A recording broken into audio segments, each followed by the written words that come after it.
প্রথম সরাসরি সাক্ষাৎ হয়েছে এবং দীর্ঘ সময় তার সাথে বিভিন্ন বিষয়ে আলোচনা হয়েছে। আপনারা জানেন যে আমি বিএনপিতে যোগদান করে ধানের শীষ প্রতীকে নির্বাচন করার সিদ্ধান্ত গ্রহণ করেছি। আমরা লড়াইটা ততক্ষণ পর্যন্ত চালিয়ে গিয়েছি যতক্ষণ না পর্যন্ত ফ্যাসিবাদী মসনদ ভেঙে খান খান হয়েছে।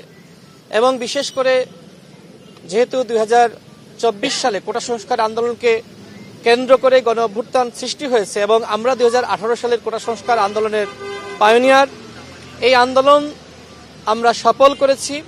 পরবর্তীতে যে সময় আবারও 24 সালে কোটা ফিরে আসে, তখন কিন্তু আমরা বিএনপিকে প্রস্তাব দিই যে এই আন্দোলন শুধুমাত্র কোটা সংস্কার আন্দোলনের মধ্যেই সীমাবদ্ধ না রেখে রাষ্ট্র সংস্কার আন্দোলনে কিভাবে পরিণত করা যায় সে বিষয়ে দল হিসেবে বিএনপির চিন্তা করা উচিত।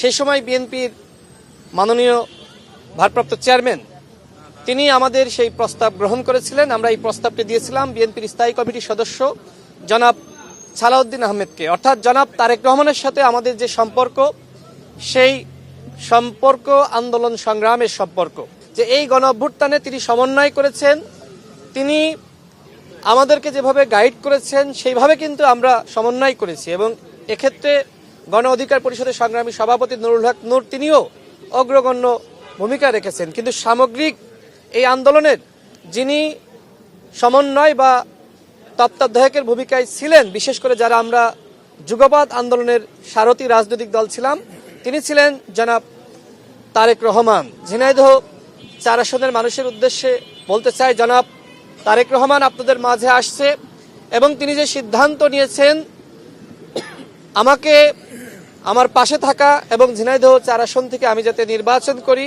আমি আশাবাদী সেখানে বিএনপির আরও কয়েকজন প্রার্থী ছিলেন, তারা জনাব তারেক রহমানের সিদ্ধান্ত মেনে আমাকে সহযোগিতা করবেন এবং ধানের শীষ প্রতীকে ভোট দিয়ে বিএনপিকে ক্ষমতায় আনবেন। জনাব তারেক রহমানের নির্দেশনার বাইরে গিয়ে কোনোভাবেই স্বতন্ত্রভাবে নির্বাচন করবেন বলে আমি মনে করি না।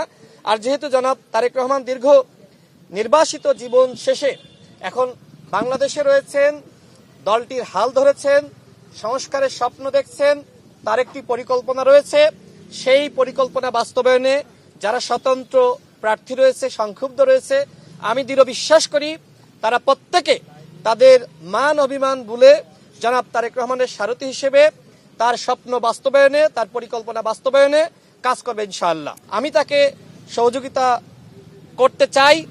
বাংলাদেশের জনগণের প্রতিও আমি আহ্বান রাখতে চাই, আপনারাও জনাব তারেক রহমানকে সহযোগিতা করুন।